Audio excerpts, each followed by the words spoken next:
Chicago. Hello, Oklahoma City. I'm not gonna lie, I'm in a great mood tonight. How are you guys doing tonight? Let me hear it. I had a good night last night. I'm ready to make you guys laugh today. I don't know if you guys have been keeping up with this at all, but each month or so, each state has been releasing a quarter. And the whole point of this is that each state is supposed to put something on their quarter that is like grand, something like great that they've done for America. But the one that came out recently that really struck me though is the Kansas quarter. Because apparently the big thing that Kansas has done for America is one buffalo. That's it. Something that was already there before Kansas was. It's like all they've done is trap something, you know? It's like the settlers showed up to Kansas and they were just like, oh shit. We better put up fences, because if those things leave, we've got nothing. I'll tell you, you should be on the Kansas quarter. People willing to live in Kansas. Just squeeze them in for a group photo. I had a lady yell from the audience once. She was like, hey, I'm from Kansas. I was like, really? Do you live there now? She's like, no. I was like, then you're not in the fucking photo. She shouldn't be mad at me though. She shouldn't. She should be mad at North Dakota. I don't know what North Dakota did to Kansas or what Kansas did to North Dakota. I don't know where the feud began. But North Dakota decided to release their quarter. And not with just one, but two buffalo. What the fuck, right? I mean, if I was Kansas, I'd be pissed. I'd just start all over again. Brand new quarter, start all over. And say, hey, North Dakota. And they better just hope North Dakota doesn't come out with another quarter that says, hey, Kansas. Sons of bitches. I'm from Springfield, Missouri. And driving down here, I realized some things. I love all the little unwritten rules in driving. You know, like how you'll flash your brights at someone if they have their brights on, or the way you like honk at someone if they're at a light and they're not paying attention when it turns green. Or my favorite one is the one where someone will just like run into the back of you to let you know your brake lights aren't working. I've actually never been in a wreck, but my last girlfriend was a horrible driver. And you find yourself, I found myself doing things in life that I wouldn't normally do because I had a girlfriend that was a bad driver. Like, I wouldn't put any song on my iPod that I didn't want to die to. You know, because when I'm like trapped upside down, surrounded in gasoline, about to burn to death, come on baby, light my fire by the Doors. It's going to lose its irony. Way before I was a comedian, I worked in a bookstore. And working in a bookstore, I got opportunities for some great material. There's one time in particular, though, that struck me. There's this one woman waiting in line, and there was another woman in front of her who had a baby in a stroller. And I thought I was going to see a fight, because this one woman leaned down to this one woman's baby, and this is what she said. She goes, oh, look at the baby. Look how fat the baby is, with his fat little face, and his fat little arms, and his fat little legs. He's a fat little baby. Yes, he is. And I thought I was going to see a fight.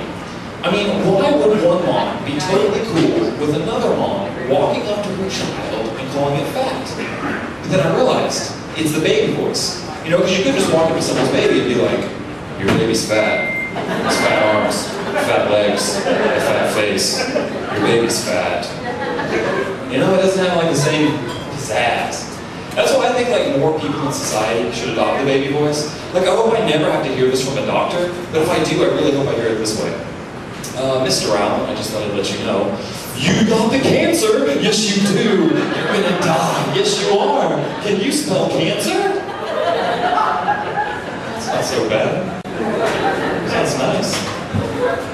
I found something out this Mother's Day that was kind of shocking. I found out I was a mistake for my mom. I did. You know what she told me? She said, you know how birth control is 99.9% effective? You are that 0.1% not effective. 0.1% people. That's not a mistake. A mistake is getting drunk and playing just the tip and it getting a little out of hand. My mom was paying monthly for the exact opposite of what happened, you know? I mean, like, if there was a pie chart for how much my mom didn't want to have me, it wouldn't even look like a pie chart. It would just be a big circle with the words, no baby mad, no baby on it. In get real close, you see there was a little line, and when you got close to that line, you'd see the words, "Oh, fuck." 21%. I realized though, by telling that joke, I'm going to ruin some people's chances of having sex tonight.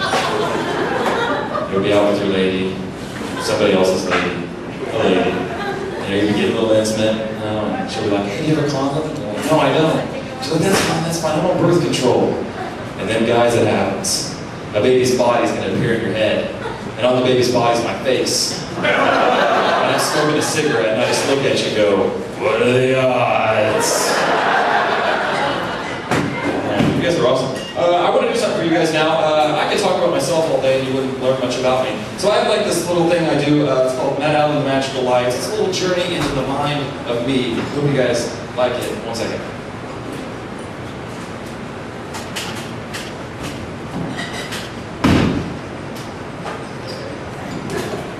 All right.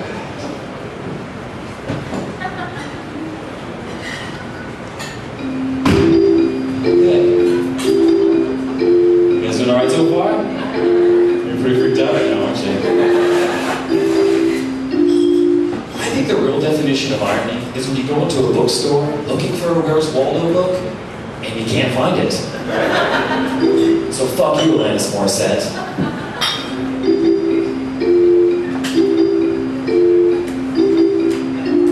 My new roommate, he loves to play frisbee, but I don't call it frisbee, I call it what it really is. Slow motion catch for hippies and stoners.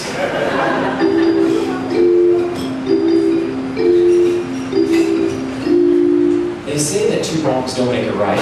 That's probably true, unless you're suicidal and a procrastinator.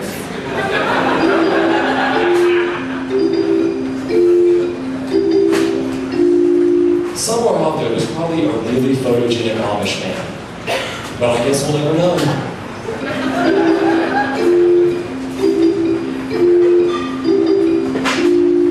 Of all the things you could be allergic to, I bet Kleenex would take the longest to figure out.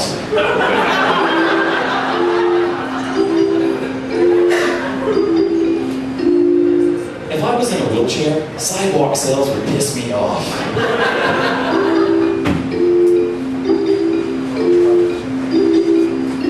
I had a lady come into the bookstore once, said she was looking for a mystery suspense novel, but nothing too thick because she's a slow reader.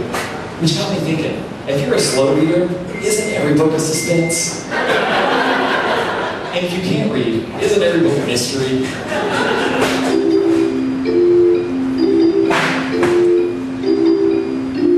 I was watching television the other day, and I saw a motivational speaker with a lazy eye. Fucking hypocrites.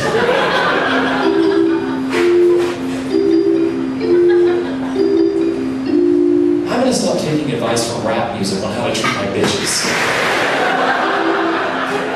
That one's for you, ladies. That's enough of that.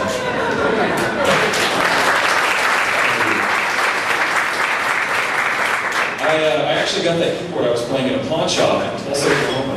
And in Tulsa, they have like really unique names, really clever names for their pawn shops. They have like Once Upon a Time and the Ponderosa, which made me really want to open up my own pawn shop and call it Tampon. Not for like the obvious reasons, I'm just really lazy and I love the idea of owning a business that's only open 1 week a month. Really moody employees. I get ideas like that a lot for opening businesses that don't exist, you know. Like, I've always wanted to open a store for people with multiple personality syndrome and call it Something for the Both of You. And we'll sell like sports and reversible jackets. But I think like our biggest seller will be those little cell phone things you put in your ear, you know? That way, when they're talking to themselves, they don't look crazy. They look like loud, obnoxious douchebags. You just made a comment about that. I'm really worried you have one of those. You're really big and like on the front row. Alright. Do you guys ever get told you look like anybody? Like a rock star or a celebrity or anything like that? I hate when people do that, because when people do that, what they're really doing is just telling you how close you almost are to being attractive. Almost there, you know? They should really just say what they mean. Like, I'd love to hear someone say this. Be like, sir, has anyone ever told you look just like George Clooney's ugly brother? Ma'am, has anyone ever told you you look just like Uma Thurman if she was in an abusive relationship?